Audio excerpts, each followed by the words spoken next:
ಕಾಂಗ್ರೆಸ್ ಪಕ್ಷವನ್ನು ಗ್ರಾಮ ಮಟ್ಟದಿಂದ ಮತ್ತಷ್ಟು ಬಲಿಷ್ಠಗೊಳಿಸುವ ಉದ್ದೇಶದಿಂದ ದೇಶಾದ್ಯಂತ ಆರಂಭಿಸಿರುವ ಕಾಂಗ್ರೆಸ್ ಸಂಘಟನಾ ಸೃಜನಾ ಅಭಿಯಾನದ ಅಂಗವಾಗಿ ಹಾಸನದಲ್ಲಿ ಶನಿವಾರ ಮಹತ್ವದ ಸಭೆ ನಡೆಯಿತು.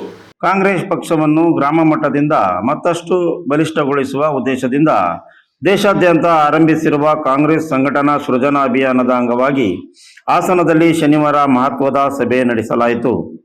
ಎಐಸಿಸಿ ವೀಕ್ಷಕಿ ಹಾಗೂ ತಮಿಳುನಾಡಿನ ಮಯಿಲಾಡುತುರೈ ಲೋಕಸಭಾ ಕ್ಷೇತ್ರದ ಸಂಸದೆ ಸುಧಾ ಅವರ ನೇತೃತ್ವದಲ್ಲಿ ನಡೆದ ಸಭೆಯಲ್ಲಿ ಜಿಲ್ಲೆಯ ಕಾಂಗ್ರೆಸ್ ಮುಖಂಡರು, ವಿವಿಧ ಘಟಕಗಳ ಪದಾಧಿಕಾರಿಗಳು ಹಾಗೂ ಕಾರ್ಯಕರ್ತರು ಭಾಗವಹಿಸಿದ್ದರು. ಬಳಿಕ ಸುದ್ದಿಗೋಷ್ಠಿಯಲ್ಲಿ ಮಾತನಾಡಿದ ಸುಧಾ, ಪಕ್ಷದ ಸಂಘಟನೆಯನ್ನು ಬಲಪಡಿಸುವ ನಿಟ್ಟಿನಲ್ಲಿ ಜಿಲ್ಲಾಧ್ಯಕ್ಷರ ಆಯ್ಕೆ ಪ್ರಕ್ರಿಯೆಯನ್ನು ಪಾರದರ್ಶಕವಾಗಿ ನಡೆಸಲಾಗುತ್ತಿದೆ ಎಂದು ತಿಳಿಸಿದರು.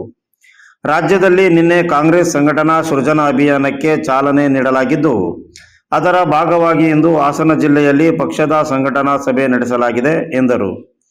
ಜಿಲ್ಲಾಧ್ಯಕ್ಷರ ಆಯ್ಕೆ ಪ್ರಕ್ರಿಯೆಯಲ್ಲಿ ಪಕ್ಷದ ನಿಯಮಗಳಿಗೆ ಅನುಗುಣವಾಗಿ ಅರ್ಹತೆ ಹೊಂದಿರುವ ಯಾವುದೇ ಕಾರ್ಯಕರ್ತರು ಅಥವಾ ನಾಯಕರು ಸ್ಪರ್ಧಿಸಲು ಅವಕಾಶವಿದೆ. ಯಾರೊಬ್ಬರಿಗೂ ವಿಶೇಷ ಆದ್ಯತೆ ಇಲ್ಲ. ಎಲ್ಲರಿಗೂ ಸಮಾನ ಅವಕಾಶ ಕಲ್ಪಿಸಲಾಗಿದ್ದು, ಆಗಸ್ಟ್ 18ರ ಒಳಗೆ ಸಲ್ಲಿಕೆಯಾಗುವ ಅರ್ಜಿಗಳನ್ನು ಪರಿಶೀಲಿಸಿ ಎಐಸಿಸಿ ಹೈಕಮಾಂಡ್ಗೆ ಕಳಿಸಲಾಗುತ್ತದೆ. ನಂತರ ಹೈಕಮಾಂಡ್ ಅಂತಿಮವಾಗಿ ಜಿಲ್ಲಾಧ್ಯಕ್ಷರನ್ನು ಆಯ್ಕೆ ಮಾಡಲಿದೆ ಎಂದು ವಿವರಿಸಿದರು.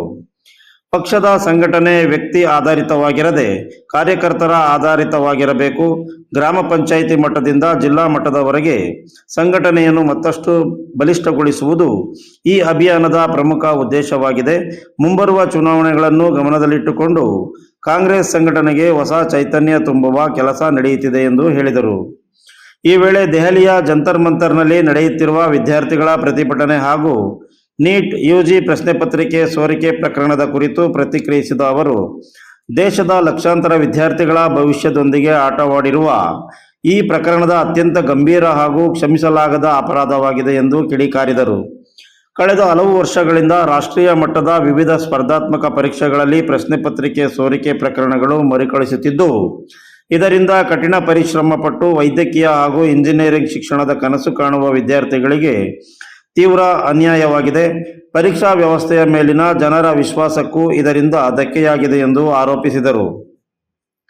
ಈ ಪ್ರಕರಣದ ನೈತಿಕ ಹೊಣೆ ಹೊತ್ತು ಕೇಂದ್ರ ಶಿಕ್ಷಣ ಸಚಿವ ಧರ್ಮೇಂದ್ರ ಪ್ರಧಾನ್ ಕೂಡಲೇ ತಮ್ಮ ಸ್ಥಾನಕ್ಕೆ ರಾಜೀನಾಮೆ ನೀಡಬೇಕು. ದೇಶದ ಯುವಜನತೆ ಮತ್ತು ವಿದ್ಯಾರ್ಥಿಗಳ ಭವಿಷ್ಯಕ್ಕೆ ಸಂಬಂಧಿಸಿದಂತಹ ಗಂಭೀರ ವಿಷಯದಲ್ಲಿ ಕೇಂದ್ರ ಸರ್ಕಾರ ಸಮರ್ಪಕ ಉತ್ತರ ನೀಡದೆ ಕಾಲಹರಣ ಮಾಡುತ್ತಿದೆ ಎಂದು ಅವರು ಟೀಕಿಸಿದರು. ಪ್ರಧಾನಮಂತ್ರಿ ನರೇಂದ್ರ ಮೋದಿ ಅವರು ಈ ವಿಷಯದಲ್ಲಿ ಮೌನ ವಹಿಸಿರುವುದು ಆಶ್ಚರ್ಯಕರವಾಗಿದೆ. ದೇಶದ ಲಕ್ಷಾಂತರ ವಿದ್ಯಾರ್ಥಿಗಳ ಭವಿಷ್ಯ ಪಣಕ್ಕಿದ್ದರೂ ಕೇಂದ್ರ ಸರ್ಕಾರ ಗಂಭೀರತೆ ತೋರದಿರುವುದು ಖಂಡನೀಯ ಎಂದು ಹೇಳಿದರು. ವಿದ್ಯಾರ್ಥಿಗಳ ನ್ಯಾಯಸಮ್ಮತ ಹೋರಾಟಕ್ಕೆ ಕಾಂಗ್ರೆಸ್ ಪಕ್ಷ ಸಂಪೂರ್ಣ ಬೆಂಬಲ ನೀಡಿದೆ.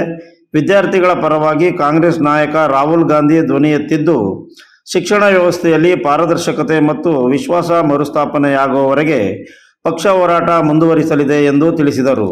ದೆಹಲಿ ಜಂತರ್ ಮಂತರ್ನಲ್ಲಿ ಪ್ರತಿಭಟನೆ ನಡೆಸಿದ್ದ ವಿದ್ಯಾರ್ಥಿಗಳ ಮೇಲೆ ಪೊಲೀಸರು ನಡೆಸಿರುವ ಲಾಠಿಚಾರ್ಜ್ ಹಾಗೂ ದೌರ್ಜನ್ಯವನ್ನು ತೀವ್ರವಾಗಿ ಖಂಡಿಸಿದ ಅವರು, ತಮ್ಮ ಹಕ್ಕುಗಳಿಗಾಗಿ ಶಾಂತಿಯುತವಾಗಿ ಪ್ರತಿಭಟನೆ ನಡೆಸುತ್ತಿದ್ದ ವಿದ್ಯಾರ್ಥಿಗಳೊಂದಿಗೆ ಅಮಾನವೀಯವಾಗಿ ವರ್ತಿಸಿರುವುದು ಪ್ರಜಾಪ್ರಭುತ್ವದ ಮೌಲ್ಯಗಳಿಗೆ ವಿರುದ್ಧವಾಗಿದೆ ಎಂದು ಹೇಳಿದರು.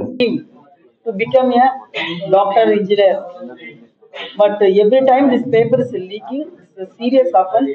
Central government is handling it very lethargically. 56-inch chest, Prime Minister is keeping quiet. The 56-inch chest is not preventing to leak the NEET papers. Our leader, future Prime Minister Rahul Gandhi, strongly fighting and stand with the students' cause.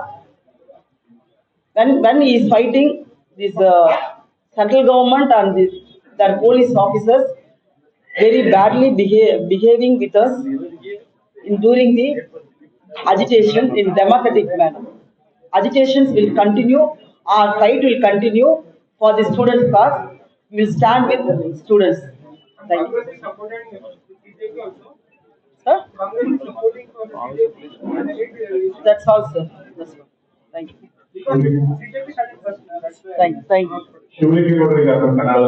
ಇದೇ ವೇಳೆ ಸಂಸದ Shreyas M Patel, ಶಾಸಕ KM Shivalingegowda, Congress ಜಿಲ್ಲಾಧ್ಯಕ್ಷ ಲಕ್ಷ್ಮಣ್, ಉಡಾ ಅಧ್ಯಕ್ಷ ಪಟೇಲ್ ಶಿವಪ್ಪ, ಮಾಜಿ ಶಾಸಕ ಪುಟ್ಟೇಗೌಡ, ಪಕ್ಷದ ಮುಖಂಡರಾದ ಗೋಪಾಲಸ್ವಾಮಿ, ಬಿಪಿ ಮಂಜೇಗೌಡ, ಬನವಾಸೆ ರಂಗಸ್ವಾಮಿ, ದೇವರಾಜೇಗೌಡ, ಶ್ರೀಧರ್, ರಘು, ದಾಸರಕೊಪ್ಲು, ರಾಮಚಂದ್ರು, ಲಕ್ಷ್ಮಣ್ ಇತರರು ಉಪಸ್ಥಿತರಿದ್ದರು. You are watching TV 46 News Kannada.